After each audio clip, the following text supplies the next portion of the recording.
Have you ever shelled out a bunch of cash trying to soundproof a room only to realize it barely made a difference? Well, today, we're gonna fix that. I'm gonna show you how to get real, actual sound reduction for less than 20 bucks. And we're gonna do it by busting one of the biggest myths in the audio world. All right, let's just get right to it. You know what I'm talking about, those dark, spiky foam panels you see plastered all over the walls of studios and gaming rooms. But the million-dollar question is, does that stuff actually stop you from hearing your neighbor's TV or the traffic outside? The short answer? Nope, not at all. That's right, it's time to bust some seriously expensive myths. We're gonna figure out why you might be spending good money on something that doesn't even solve the problem you have. So, let's get into it. Okay, so let's start with the main offender here, the foam itself. It's really important to understand what this product is actually for, and maybe more importantly, what it's not for. See, here's the thing everyone gets wrong. There's a huge difference between soundproofing and sound deadening. Soundproofing is all about creating a barrier to stop noise from getting into a room or out of it. Sound deadening, on the other hand, is just about reducing the echo inside the room. And that's all acoustic foam does. It makes your room sound less like a cave, but it does next to nothing to stop noise from coming right through the walls. And get this, not only is it the wrong tool for the job, it's also weirdly expensive. You can easily drop 50 bucks on a pack of these panels. That's a lot of money to spend on something that isn't even fixing your core problem. So if foam is a no-go, then what's the real solution? Well, the answer is actually way simpler than you'd think. It's not about what your walls are made of, it's about the holes in them. Okay, here is the single most important thing you need to remember. Try this little experiment tonight. Go into a room, turn off all the lights, close the door, and have someone turn on the lights in the hallway. Do you see any light peeking through the cracks around the door? Well, it's a super simple rule. If light can get through, you better believe sound can get through. Those tiny little cracks are basically super highways for noise. Your biggest enemy isn't a thin wall, it's the gaps around your doors and windows. And just how big of a deal are these little gaps? I want you to think about this for a second. Even if you had a perfectly soundproofed wall, one tiny crack can let in 50% of the outside noise. That's insane. Sealing these gaps isn't just a step, it has to be your #1 priority. Okay, so we've found the real villain of the story.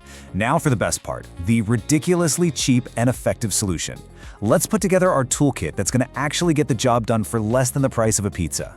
But before we grab our tools, remember this little secret. Slapping the word acoustic on a product's label is usually just a marketing trip to charge you more. You don't need fancy acoustic sealant when a regular, high-quality version does the exact same thing for a fraction of the cost. So what should you be looking for?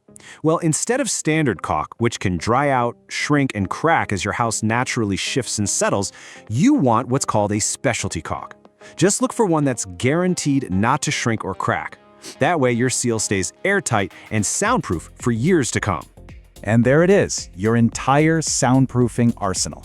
You've got a tube of specialty caulk for less than 10 bucks, some basic foam weather stripping, also under 10, and a cheap door sweep. That's it. That's literally everything you need. All right, toolkit is assembled. Time for the mission.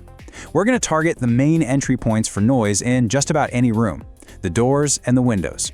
First up, the door. It's a really simple 3-step attack.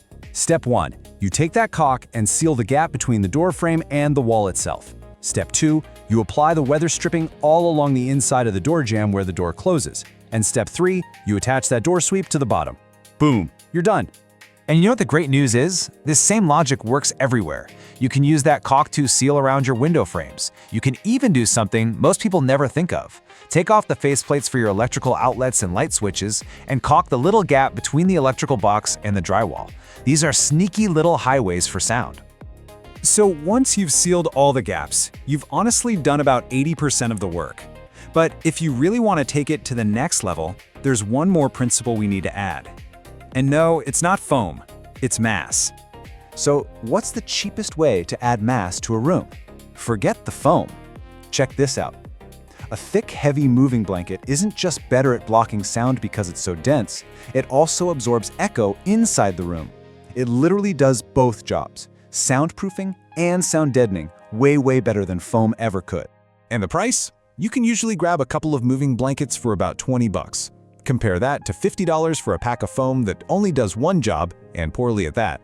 You can just hang a blanket over a door or a window, Add that extra layer of mass and make a huge difference. All right, let's bring this all home. We've busted the myths, we've found the real problem, and we've built a super affordable, super effective toolkit. Now, let's lock in the simple rules that you can take with you. This is really what it all boils down to. The two golden rules of cheap and effective soundproofing. Number 1, seal every single gap you can find. Just remember that rule: if light can get through, sound can get through. And number 2, if you still need more sound reduction, add mass. Dense, heavy materials are what block sound waves. That's the whole game. So now that you know the real secret behind acoustic foam, it kind of makes you think, doesn't it? What other premium products are out there that are really just expensive versions of something much simpler? It's a pretty good question to ask yourself the next time you go shopping. Thanks for hanging out with us.